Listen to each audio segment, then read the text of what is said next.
এইবাৰ আমি সিদ্ধান্ত লৈছো যে প্ৰতিখন দুৰ্গা পূজা সমিতিকো ৰাজ্য চৰকাৰে বিত্তীয় সাহায্য আগবঢ়াব।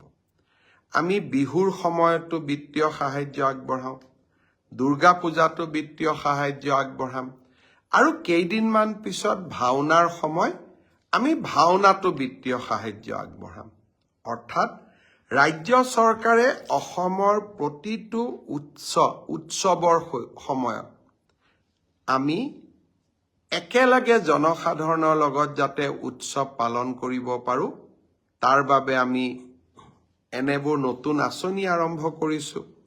আৰু এই আঁচনিসমূহে নিশ্চিতভাৱে আমাৰ চৰকাৰখনক ৰাইজৰ ওচৰলৈও লৈ গৈ আছে।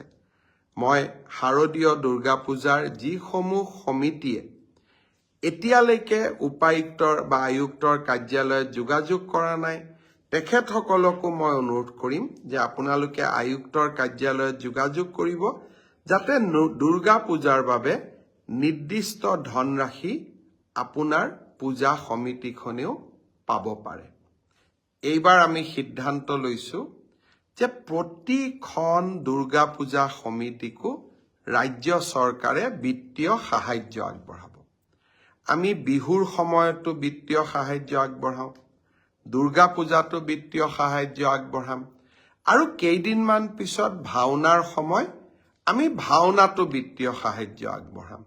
অৰ্থাৎ ৰাজ্য চৰকাৰে অসমৰ প্ৰতিটো উৎসৱৰ সময়ত আমি একেলগে জনসাধাৰণৰ লগত যাতে উৎসৱ পালন কৰিব পাৰোঁ তাৰ বাবে আমি এনেবোৰ নতুন আঁচনি আৰম্ভ কৰিছোঁ। আৰু এই আঁচনিসমূহে নিশ্চিতভাৱে আমাৰ চৰকাৰখনক ৰাইজৰ ওচৰলৈও লৈ গৈ আছে।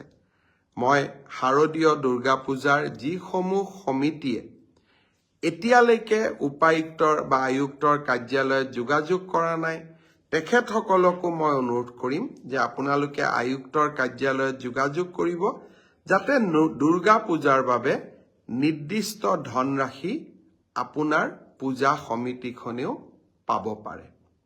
এইবাৰ আমি সিদ্ধান্ত লৈছো যে প্ৰতিখন দুৰ্গা পূজা সমিতিকো ৰাজ্য চৰকাৰে বিত্তীয় সাহায্য আগবঢ়াব।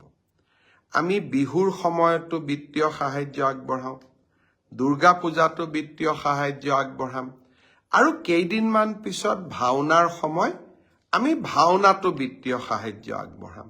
অৰ্থাৎ ৰাজ্য চৰকাৰে অসমৰ প্ৰতিটো উৎসৱৰ সময়ত আমি একেলগে জনসাধাৰণৰ লগত যাতে উৎসৱ পালন কৰিব পাৰোঁ তাৰ বাবে আমি এনেবোৰ নতুন আঁচনি আৰম্ভ কৰিছোঁ। আৰু এই আঁচনিসমূহে নিশ্চিতভাৱে আমাৰ চৰকাৰখনক ৰাইজৰ ওচৰলৈও লৈ গৈ আছে। মই শাৰদীয় দুৰ্গা পূজাৰ যিসমূহ সমিতিয়ে এতিয়ালৈকে উপায়ুক্তৰ বা আয়ুক্তৰ কাৰ্যালয়ত যোগাযোগ কৰা নাই, তেখেতসকলকো মই অনুৰোধ কৰিম যে আপোনালোকে আয়ুক্তৰ কাৰ্যালয়ত যোগাযোগ কৰিব, যাতে দুৰ্গা পূজাৰ বাবে নিৰ্দিষ্ট ধনৰাশি আপোনাৰ পূজা সমিতিখনেও পাব পাৰে।